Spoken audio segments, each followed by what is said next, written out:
বাবার কাছে প্রার্থনা করে আমি শুরু করছি।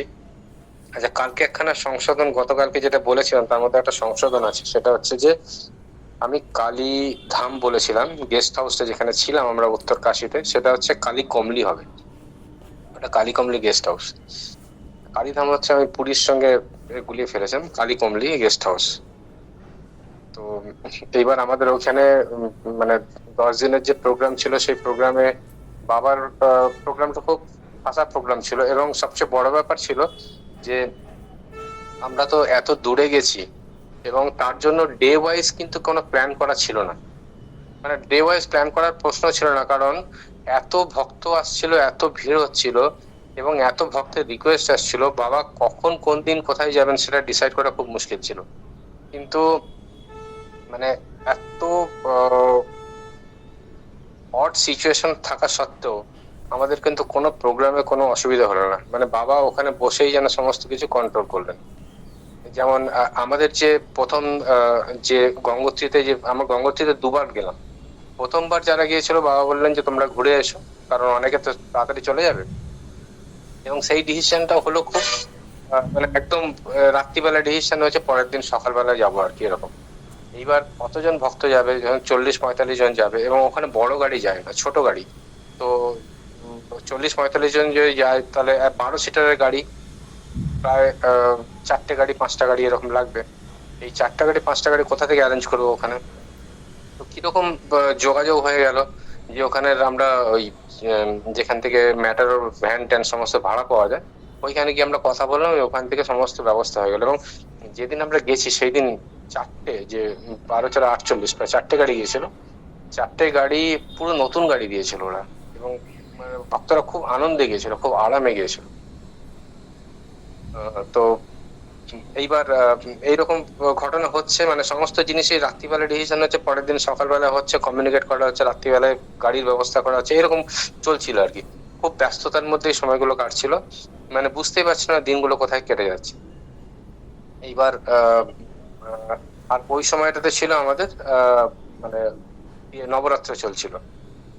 এইবার বাবা হঠাৎ করে বললেন 15 তারিখের পরে, বাবা বললেন যে আমি, মানে বাবা তার আগে বলছেন আমি গঙ্গোত্রীতে যাবো না। গঙ্গোত্রী আমরা কথা বলছিলাম, বাবা বললেন না আমি যাবো না, অনেকটা দূর, আমার অসুবিধা হবে।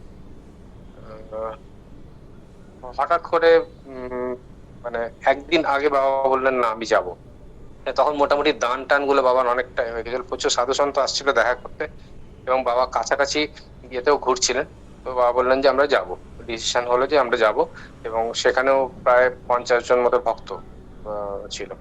তো বাবার ব্যবস্থা, সেই ব্যবস্থা করা হবে।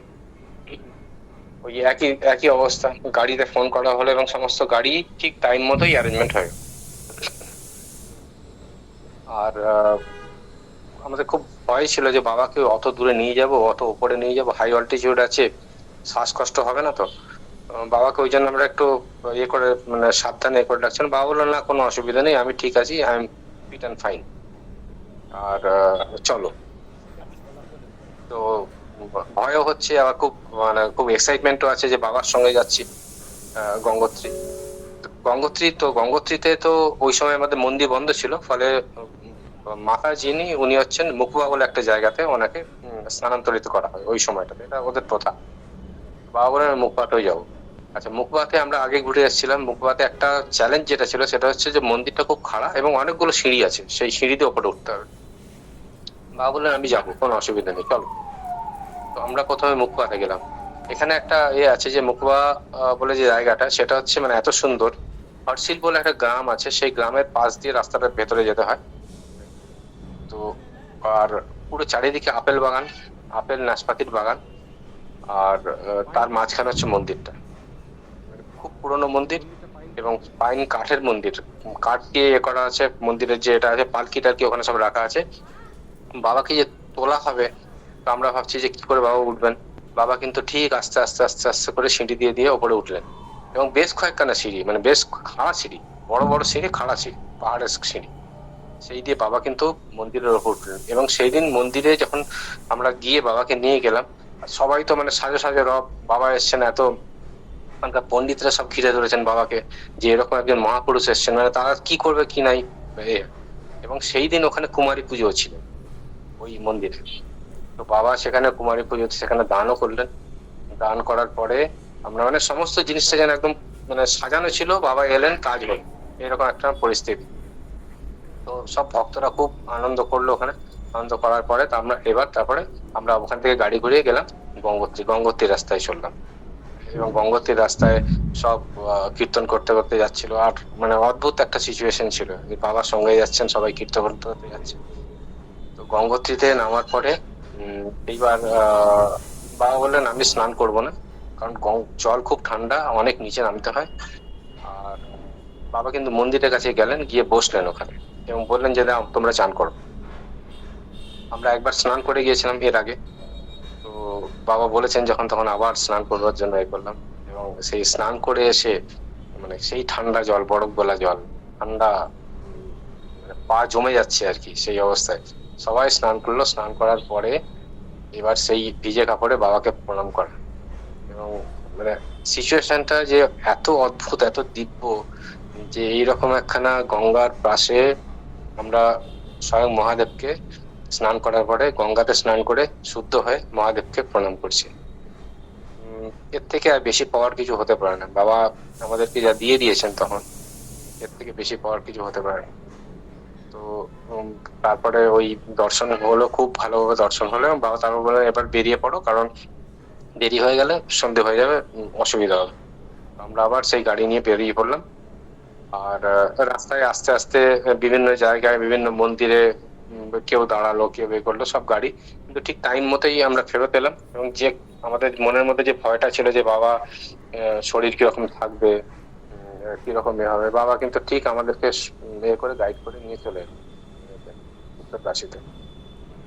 আচ্ছা, এইবার উত্তরকাশীতে কিছু যে মানে, এটা তো আমি একটা মানে আমাদের ট্যুরটা কিরকম হচ্ছে সেটা বলছি, কিন্তু কিছু ঘটনা ঘটলো যেগুলো হচ্ছে খুব মানে, যেগুলো আমাদের লজিকের বাইরে।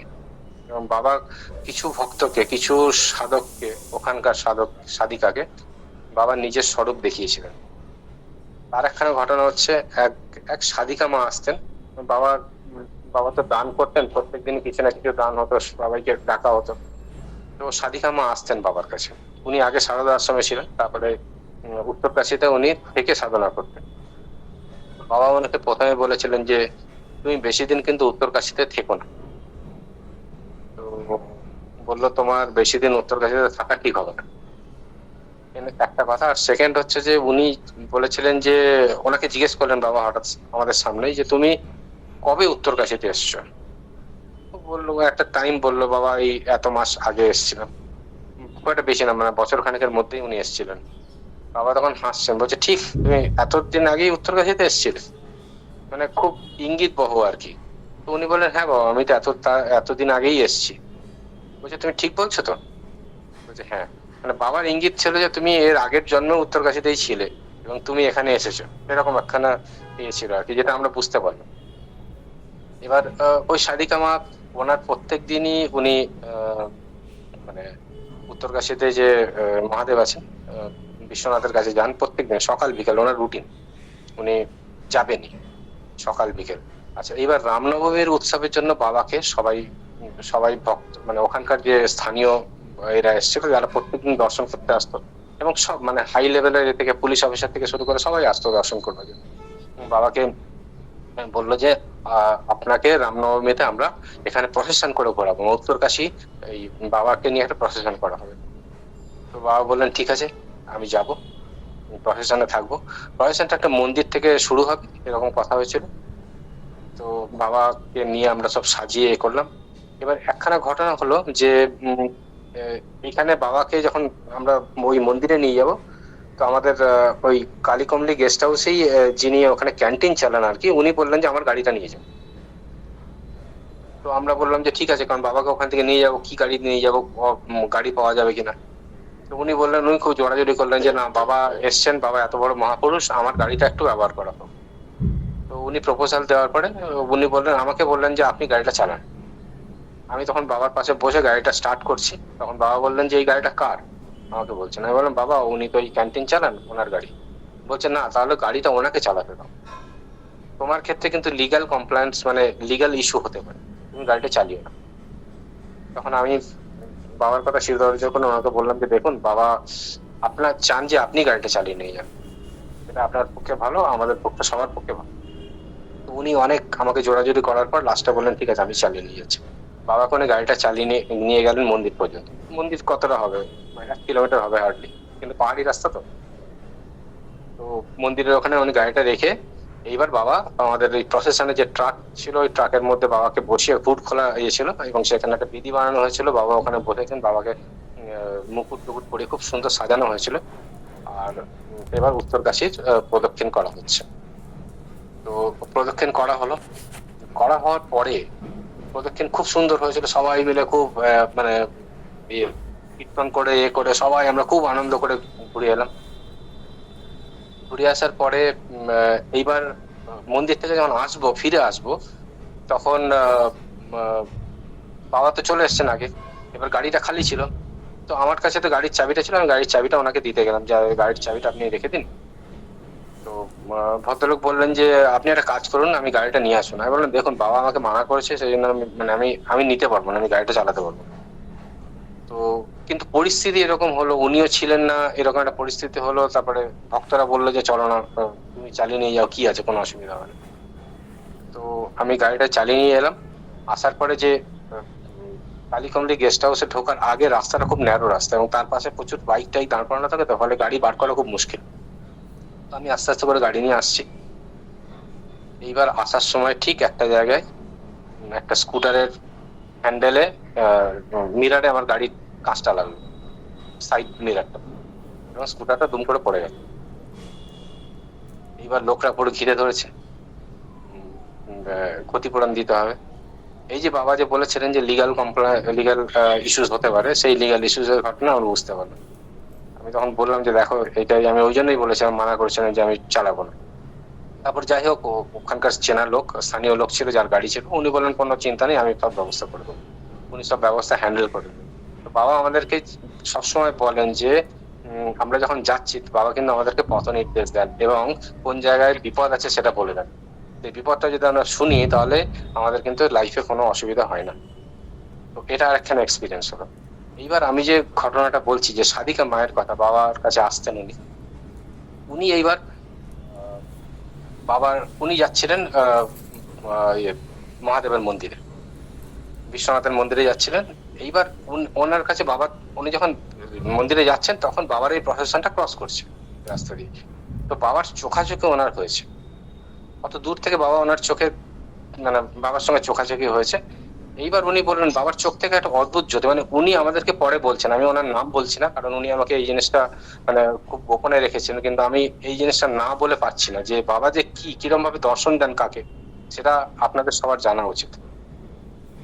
তো ওনাকে বাবার যে চোখের যে চোখাচোখি হলো তার মধ্যেই ওনার মধ্যে একটা শিহরণ জাগিয়ে দিয়েছেন বাবা, এমন একটা দৃষ্টি দিয়েছিলেন। তারপরে কি হলো, উনি গেলেন বিশ্বনাথ মন্দিরে গেছেন। এবার মন্দিরে ঢুকে মন্দিরের যে শিবলিঙ্গ আছে ওখানে উনি প্রণাম করতে গেছেন, দেখেন বাবা উনি দেখছেন বাবা ওখানে আসনে বসে আছেন, বাবা ধ্যান আসনে বসে আছেন। মানে উনি বলছেন আমি এত চমকে গেছি যে আমি মাথা ঘুরে পড়ে যাচ্ছি। তারপরে যাই হোক, মন্দিরের পুরোহিতরা ওনাকে তো চেনে, তো আবার করেছেন, তো কিছু বলেননি। উনি বলে এসেছেন, তো ভাবছেন যে আমার চোখের ভুল হতে পারে, বাইরে চলে এসেছেন। এসে বলছেন, তখন বাবাকে চ্যালেঞ্জ করেছেন, বলছেন যে বাবা তুমি যদি আমাকে এই রূপটা দেখাও, তুমি দেখাও তো, আর আমি এরপরে মায়ের মন্দিরে যাবো, মায়ের মন্দিরে তুমি দেখাও তুমি আমার রূপটা। উনি বাবাকে চ্যালেঞ্জ করছেন যে তুমি এই যে আমি রূপটা দেখলাম, সেই রূপটা তুমি মায়ের মন্দিরে আমাকে দাও। বলছেন অদ্ভুত কথা, উনি মায়ের মন্দিরে গেলেন এবং সেখানেও দেখেন যে বাবা ওইভাবে বসে আছে ধ্যান অবস্থা। এইবার মানে উনি আর তখন আর নিতে পারেন, একদম দৌড়ে চলে এসেছেন বাবার কাছে এবং এসে বলছেন যে বাবা আমি আপনার সঙ্গে একান্তে কথা বলবো, আমি আর আপনি ছাড়া কেউ থাকবেন। তো বাবা বললেন ঠিক আছে, অনুমতি দিয়েছেন। দরজা বন্ধ করে দিলেন এবং উনি কথা বললেন বাবার সঙ্গে। এবং তখন আমি বাবাকে প্রশ্ন করেছেন, বাবা তুমি ধরা দাও। তো এই যে মহাদেবের মানে ইয়েতে লিঙ্গেতে বাবা ওনাকে দর্শন দিলেন, আমরা কি ওই দর্শন তো পাইনি। এবং উনি তারপরে করলেন, তারপরে উনি যখন দরজা খুললেন, দরজা খুলে উনি আমাদেরকে ওই মানে খুব কয়েকজন ভক্তকে এই এক্সপিরিয়েন্সটা বলেছিলেন। আমরা শুনে ভাবলাম যে আমরা কার সঙ্গে এসেছি। আমরা উত্তরকাশী আমাদের যে সেটা হচ্ছে সার্থক হলো। এইরকম একজন এক্সপিরিয়েন্স, এরকম একজন সাধিকা, এবং খুব উনি মানে বাবা যেটা বুঝতে পারেন যে উনি একটু উচ্চমানের সাধিকা ছিলেন। এরকম আরো অনেক সাধু এসেছিলেন, বাঙালি সাধু এসেছিলেন অনেকে, যারা বাবার সঙ্গে দর্শন করেছেন, বাবার সঙ্গে কত তথ্য কথা আলোচনা করেছেন, বাবা তাদেরকে কত ভালোভাবে এক্সপিরিয়েন্স গুলো শেয়ার করেছেন, এবং বারবার বলছিলেন যে দেখো অনেক বছর আগে এখানে কিন্তু খুব বড় একখানা ভূমিকম্প হয়েছিল, এবং এই ভূমিকম্পে অনেক সাধু তারা কিন্তু মানে লক্ষ লক্ষ সাধু বলেছেন, লক্ষ লক্ষ সাধু কিন্তু তারা হয়ে গেছে, মাটির নিচে চলে গিয়েছে। তারা কিন্তু ওই জায়গা ছাড়েনি, তারা উত্তর ওই জায়গা ছেড়ে কিন্তু চলে যান। তো বললেন এখানে আবার প্রাকৃতিক বিপর্যয় হতে পারে, সম্ভাবনা আছে, প্রকৃতির অনেক চেঞ্জ হবে, মানে অনেক ঘটনা উনি ওখানে বলছিলেন, মানে ভক্তদেরকে বিভিন্ন সাধুরা আসছিলেন, তাদের সঙ্গে আলোচনা হচ্ছিল, সেসব ঘটনা বলছিলেন বাবু। তো মানে আমরা যে এই কয়েকদিনের যে সময় ছিল, 10 দিন যে সময়টা আমরা কিরম ভাবে যে কেটে গেল সেটা মানে বুঝতেই পারলাম না। আর লাস্টে যেটা ছিল যে বাবা ওখান থেকে আমাদের সদ্গুরু একটা গ্রুপ, সদ্গুরুর একখানা টেলিকাস্টিং একটা গ্রুপ এসেছিল, তো শ্লোকা দেবী, উনি বাবা ওখানে একটা ভিডিওগ্রাফি করেছিলেন, বাবার নিয়ে একটা প্রোগ্রাম করেছিলেন, যে এত বয়স্ক প্রবীণতম মানুষ তাকে নিয়ে, এবং যোগার উপরে একটা প্রোগ্রাম করেছিলেন। সেই প্রোগ্রামটা আমরা ছাদের উপরে, আমরা বাবা যে এটাতে ছিলেন, একটাতে ছিলেন, মানে যে গেস্ট হাউসটার ছাদের উপরে এই অর্গানাইজেশনটা এটা করা হয়েছিল, এবং সেই ছাদের যে এটা আপনারা হয়তো অনেকে দেখেছেন, ওটা আমাদের গ্রুপে এসেছিল লিঙ্কটা, মানে ছাদের ওপর থেকে মা গঙ্গা পাশ দিয়ে বয়ে যাচ্ছেন, আর বাবা ওইখানে তার বিভিন্ন প্রশ্নের আনসার করছেন, প্লাস যোগা করে দেখাচ্ছেন আর কি। আমরা সবাই মিলে ছাদের উপরে উঠে বাবার এই প্রোগ্রামটা দেখেছিলাম, এবং এত সুন্দর একখানা ছিল। আর বাবার এক্সপিরিয়েন্সও আমরা অনেক ভক্তের কাছ থেকে বাবার এক্সপিরিয়েন্স উনি শুনেছিলেন, সেগুলো সব রেকর্ড করেছিলেন। উত্তরকাশীর ট্রিপটা এইরকম ভাবেই আমাদের মোটামুটি শেষের দিকে হলো, এবং তারপরে বাবাকে নিয়ে আমরা নিচে যাওয়ার দিনও এসে গেল। মন ভারাক্রান্ত ছিল যে এত একটা মধুর জিনিস এত তাড়াতাড়ি শেষ হয়ে গেল, কিন্তু কিছু তো করার নেই, বাবার নেক্সট প্রোগ্রাম তারপরে আরো আছে। তো আমি আজকে এতটা পর্যন্তই বললাম। প্রণাম, জয় গুরু।